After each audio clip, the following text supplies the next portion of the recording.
सुधा समाधान।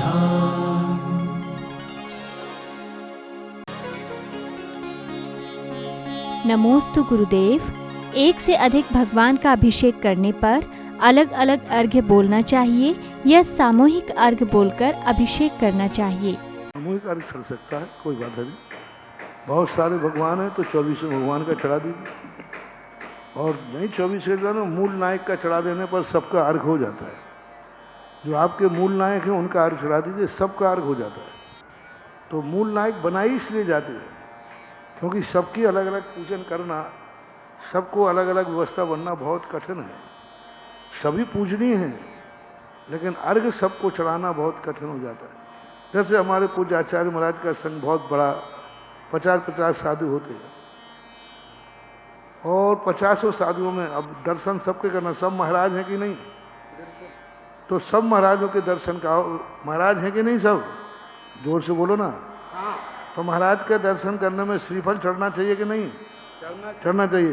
तो 50 श्रीफल लेके जाओ पीठ पे और सब महाराजों को एक एक श्रीफल चढ़ाओ, तभी महाराज तुम्हारे यहाँ आएंगे। आचार्य से चढ़ाया तो बेटा आचार्य से जाएंगे, हम लोग क्यों आएंगे? हमें आपने श्रीफल ही नहीं चढ़ाया। अब क्या आफत हो जाए बोलो? अब पीठ पे 50 को नहीं। जब सामूहिक संघ होता है तो एक मूल नायक जो होते हैं उनको श्रीफल चढ़ते, वो सबको श्रीफल चढ़ गया, ऐसा माना जाता है। आपके यहाँ निमंत्रण कार्ड आता है, किसके नाम आता है? बड़ों के नाम, मुखिया के नाम आता है। अब छोकरा कहेगा दादाजी आप ही जाओगे, आपका नाम लिखा, मैं तो नहीं जाऊंगा, तो वो गलत है। व्यवहारिक दृष्टि से एक को मूल नायक का अर्घ चढ़ा दिया, सभी भगवानों का अर्घ मान लिया जाता है। नमोस्तु गुरुदेव। कौन से कर्मबंध के कारण शिक्षित और धार्मिक युवतियों को ससुराल में मान सम्मान नहीं मिलता है? नए समाज की भूल है, ये उनका अहंकार है। पढ़ लिखने के बाद उसको इतना रिस्पेक्ट चाहिए कि सासू भी उसके लिए खड़ी हो जाए, यही ना? पूरा परिवार उसके आगे पीछे घूमे, यही ना? पूरे परिवार, क्योंकि सब परिवार बेचारा पढ़ा लिखा नहीं है, वो अकेली पढ़ी रही है, तो उसका अहंकार है सब लोग मूर्ख हो, कोई भी काम करो तो मेरे से पूछो, मेरे आगे पीछे करो, सब लोग उससे पूछ के करें, ये उसका अहंकार है। पढ़ा लिखा आदमी कभी भी अपमानित नहीं होता, पढ़े लिखे आदमी को कभी अपमान महसूस नहीं होता। उसकी ज्ञान की ऐसी कला जाग जाती है, वो अपमान को भी सम्मान में बदल के जानता है। कितनी पढ़ा लिखा हो जाए, माँ अंगूठा छाप भी है, लेकिन माँ तो माँ ही रहेगी ना, पिता तो पिता ही रहेगा ना। तुम जिस घर में गई हो, क्यों अहंकार नहीं बन के जाती हो? बहू बन के जाओ तो बहू की तरीका सम्मान मिलेगा। तुम यदि कलेक्टर नहीं बन के जाओगे तो घर में तो कलेक्टर नहीं बनेगी। सही बात। मैं कलेक्टर हूँ, मेरा घर में कोई रिस्पेक्ट नहीं है। अरे कलेक्टर दुनिया की है, समाज में घर में कलेक्टर नहीं। जहाँ पर हायर एजुकेशन में विवाद हो रहा है, यही हो रहा है कि वो ऑफिस में कलेक्टर है तो वो समझती है कि यही सम्मान हमें घर में मिलना चाहिए। घर में उसको बेटी बन के रहना चाहिए, बहू बन के रहना चाहिए, और वही अदब मिलना चाहिए। राष्ट्रपति भी है, यदि वो राष्ट्रपति बन करके अपने घर में भी राष्ट्रपति बन के जाए तो। एक बार हमारे यहाँ मुख्यमंत्री जी आए तो उनके वो मेडिकल आते ना, मेडिकल जांच करने, तो उनका डॉक्टर वगैरह आए, तो फिर वो मुख्यमंत्री आए तो मैंने क्यों ये डॉक्टर पहले क्यों भेजे थे यहाँ? कोई हम यहाँ तुम्हें जहर खिला रहे थे क्या? वो नेता तो नहीं महाराज ऐसी बात नहीं, तो क्यों भेजे आपने जब हम यहाँ बैठे थे? तो वो तो नेता, उन्होंने कहा महाराज जी आप बना के खिलाते तो डॉक्टर नहीं आते, क्योंकि आप पे तो विश्वास है लेकिन रसोइयों पे तो विश्वास नहीं है। तो फिर हमको ये बताओ, तुम घर में भोजन करते हो कि नहीं? बोले करते हैं। तो मैंने कहा आपके घर में भी तुम्हारी पत्नी भोजन बनाती है तो वहाँ भी प्रतिदिन मेडिकल टीम जाती होगी? बोले महाराज जो टीम मेडिकल टीम जाए तो मेरी पत्नी डंडे से मार के बाहर भगा देगी। बड़े बचाने वाले आए मुख्यमंत्री को, घर में मेडिकल टीम नहीं जाती। घर में जाओ तो राष्ट्रपति बन के मत जाओ, बेटा बन के जाओ, पति बन के जाओ, भाई बन के जाओ, और बाप हो तो बाप बन के जाओ, दोस्त हो तो दोस्त बन के जाओ, और रिश्तेदार हो तो रिश्तेदार बन के जाओ। कभी तुम्हारा अपमान नहीं होगा। नमोस्तु गुरुदेव। परिवार के प्रति हमारा क्या कर्तव्य होना चाहिए और धर्म के प्रति हमें कौन सी दिशा चुननी चाहिए? कर्तव्य की बात जहाँ तक आती है, पहले अपने अधिकृत पद को एक्सेप्ट करें। आपका अधिकार क्षेत्र क्या है? जब तक हम अधिकार तय नहीं करेंगे, हम कर्तव्यों का निर्धारण नहीं कर सकते। और अधिकार जो है हमें लिए नहीं जाते, अधिकार दिए जाते। हम लेते नहीं हैं अधिकार, अधिकार कोई हमें देता है। तो पहले तो हम ये तय करें कि आपका अधिकार क्या है, आप कौन हैं, आप कौन हैं। और उसके बाद क्या आपने उस परिवार ने आपको वह अधिकृत पद दिया है, और ये दिया है तो उसके अनुसार फिर कर्तव्य का निर्धारण होगा। हम अनधिकृत चेष्टा करते हैं, हमें वो अधिकार परिवार ने, समाज ने दिया ही नहीं, फिर भी हम उसमें बीच में जाकर के अपनी बात कहते हैं। पहले अधिकार प्राप्त करो।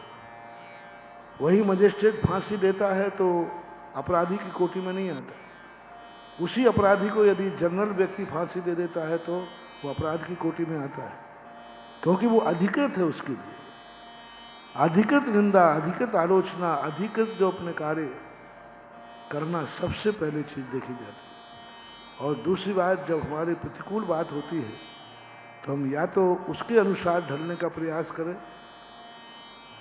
और नहीं ढल सकते हैं यदि नहीं है तो अपने तटस्थ भाव, माध्यस्थ भाव अपनाएं, द्वेष न रखें। नमोस्तु गुरुदेव।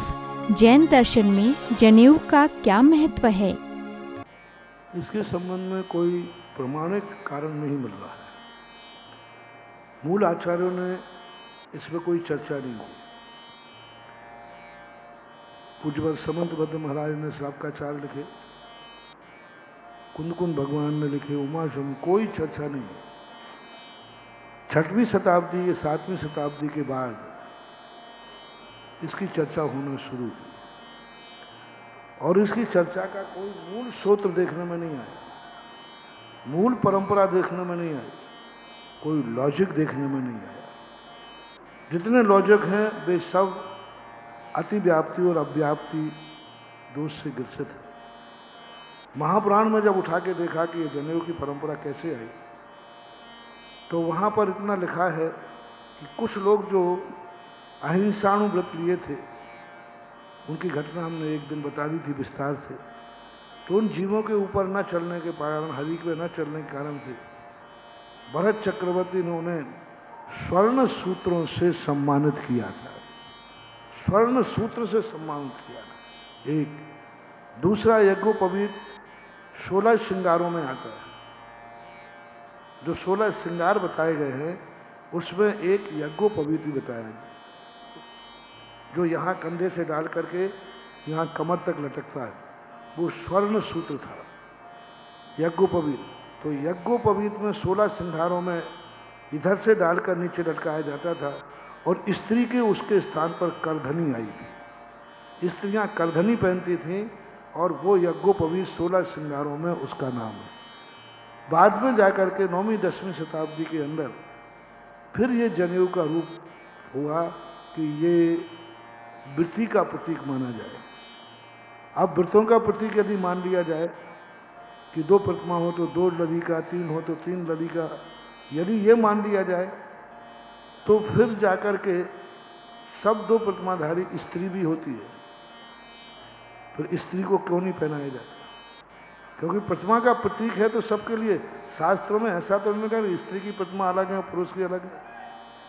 फिर उन्होंने कहा कि नहीं, स्त्री का भी जनेऊ पुरुष पहनेगा डबल, अब उसका पहनेगा।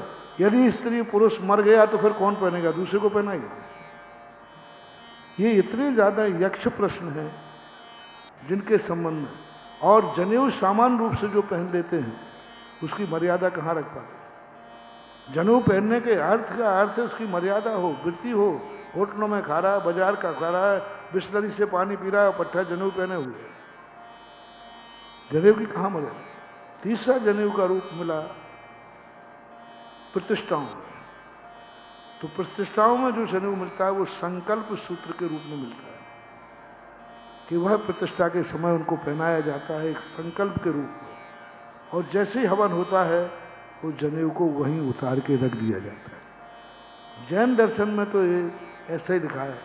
बाकी अन्य दर्शनकारों ने इसकी बड़ी महिमा गाई है, उनके यहाँ इसका महत्व, इनकी विद्याएँ बताई है। जैन दर्शन में मूल आचार्यों ने तो इसकी कोई विशेष चर्चा नहीं की है। नमोस्तु गुरुदेव। भाव कर्म और नौ कर्म का आत्मा के साथ क्या संबंध है? भाव कर्म, नौ कर्म, द्रव्य कर्म के अंतरंग और बहिरंग के कारण कौन कौन से होते हैं? संबंध के संबंध में जहाँ तक आता है तो कर्म का और नौ कर्म का संबंध संश्लेष संबंध होता है। कर्म आत्मा के साथ संश्लेष संबंध है, निमित्त नैमित्तिक संबंध है। नौ कर्म का दो प्रकार का संबंध होता है। नौ कर्म का संश्लेष संबंध भी है और संयोग संबंध भी है। और राग द्वेषों का आत्मा के साथ संबंध नहीं है, विभाव परिणमन है। संबंध दो वस्तुओं में होता है, लेकिन जो राग द्वेष आदि भाव हैं, भाव कर्म, ये संबंध नहीं है, ये विभाव परिणमन है। तादात्म्य संबंध भी नहीं कहेंगे क्योंकि इनमें गुण गुणी संबंध नहीं है, लेकिन विभाव परिणमन। जैसे जल है, जल का गर्म होना, जल के साथ कौन सा संबंध माना? संश्लेष संबंध है नहीं, संयोग संबंध है नहीं, तादात्म्य संबंध है नहीं, और कौन से संबंध होते? विभाव परिणमन कहलाता है। जैसे जल गर्म होने पर गर्म जल को जल के साथ संबंध से नहीं जोड़ेंगे, विभाव से जोड़ेंगे। शीतल गुण ही गर्म रूप परिणत हुआ है। इसी प्रकार आत्मा का जो वीतराग स्वरूप है वही स्वरूप राग रूप में परिणत हुआ है। इसलिए भाव कर्मों का जो परिणमन है वह विभाव रूप है, और कर्म और नौ कर्म का संबंध है वो संबंध रूप है। कर्म और नौ कर्मों की हम निर्जरा करते हैं, भाव कर्म की निर्जरा नहीं होती। भाव कर्म को अलग नहीं किया जाता, भाव कर्मों को अलग नहीं किया जाता। भाव कर्मों को तो मात्र प्रकट होने से रोक करके स्वभाव प्रकट किया जाता। भाव कर्म की निर्जरा नहीं होती, राग द्वेष की निर्जरा नहीं होती। राग द्वेष कभी आत्मा से अलग नहीं होते। राग द्वेष तो आत्मा के साथ में विभाव परिणमन रूप जब स्वभाव में होता है तो राग द्वेष की पर्याय निकलना बंद हो जाती है। इसलिए पूज्यवर कुंद कुंद भगवान ने भाव कर्मों को व्यवहार में नहीं डाला, उन्होंने अशुद्ध निश्चय नय का विषय बना दिया। और उन्होंने तो पूज्यवर ने तो निश्चय नय ही कह दिया। जम कुणदि भाव मादा कत्ता सो होदि तत्स्व भावस्य निश्चय दो भवहारा पुग्गल कम्माण कत्तार। जम कुणदि भाव मादा कत्ता सो होदि भाव। जिस समय आत्मा जिन परिणामों को कर रहा है निश्चय से वह उन्हीं परिणामों का करता है, और व्यवहार से पुग्गल कम्माण कत्तार, पुद्गल कर्मों का कर्ता व्यवहार से है। इसलिए निश्चय से जिनका करना होता है, चाहे वो अशुद्ध निश्चय न हो चाहे शुद्ध निश्चय न हो, वह सारे के सारे संबंध रूप नहीं होते हैं, परिणमन रूप होते हैं। ऐसा नमोस्तु गुरुदेव। बाहर जाने पर हमें दिगंबर मंदिरों के दर्शन नहीं मिलते हैं, तो क्या हम श्वेतांबर मंदिरों के दर्शन कर सकते हैं? जब स्पष्ट रूप से है कि दिगंबर के बिना मोक्ष नहीं है। पूज्यवर धर्मसागर महाराज जी के समय एक दिल्ली में चर्चा आई, दोनों साधु थे, दिगंबर श्वेतांबर थे। तो एक चर्चा आई कि दोनों का एक कैसे समझौता हो, दोनों एक कैसे हो, दोनों एक हो जाना चाहिए। दिगंबर श्वेतांबरों का ये भेद खत्म होना चाहिए। हम मात्र जैन हैं, जैन ही रहना चाहिए। बहुत अच्छा लगता है सब, हम सब जैन हैं, जैन ही रहना चाहिए, दिगंबर श्वेतांबर खत्म होना चाहिए। तो ये राजनीति में तो हो सकता है, समाज में हो सकता है। धर्म सागर महाराज ज्यादा तो बोलते, उन्होंने कहा देखो भाई, समझौता तो जब होता है जब कुछ तुम झुको कुछ हम झुके। तो अब निर्णय, मैं तो कपड़े उतार चुका हूं और जीवन भर के लिए उतार चुका हूं, ये तो पहनूंगा नहीं। तुम्हारा पहनने का नियम नहीं है, तुम तो उतारते भी हो बीच में धोने के लिए। इसलिए मैं तो दिगंबर हो चुका हूं। यदि एकता करना है तो स्टेज पर बैठे हुए जो साधु थे, बस तुम तो भी कपड़े उतार दो, अपन दोनों एक हो जाएंगे, सब दिगंबर हो जाएंगे। समझौता होने का तरीका ये है कि आधे तुम उतारो आधे हम पहने, आधे तुम उतारो आधे हम पहने। तो ये कैसे संभव है? एक शायर ने लिखा है, फलक पर तेरी हस्ती है, जमी पर मेरी बस्ती है, थोड़ा तू झुक थोड़ा मैं उठता हूं, मिलने की यही नियत निकलती है। अब देखना ये सांसारिक पार्टी के कैसे निभने हम, कि भगवान तुम थोड़े आधे कपड़े तुम पहनो आधे मैं उतारता हूं। तो मैं तो एक धागा भी नहीं लूंगा, तुम्हें जितने उतारना हो उतने उतारो। तो जब धारा ही भिन्न बन गई, बिना एक धागा भी जहां है वहां मोक्ष की स्थिति नहीं है। स्पष्ट रूप से कहा, न भी सिद्धि वत धरो जहां भी हो ठहरो, नग्गो विमुख मग्गो शेषा उमग्या होंती। ये कुंद कुंद की घोषणा है। तो जब सिद्धांति भिन्न है तो फिर धार्मिक दृष्टि में एकता की बात कैसे हो सकती है? इस प्रकार के संकेतात्मक ही जवाब काफी है। नमोस्तु गुरुदेव।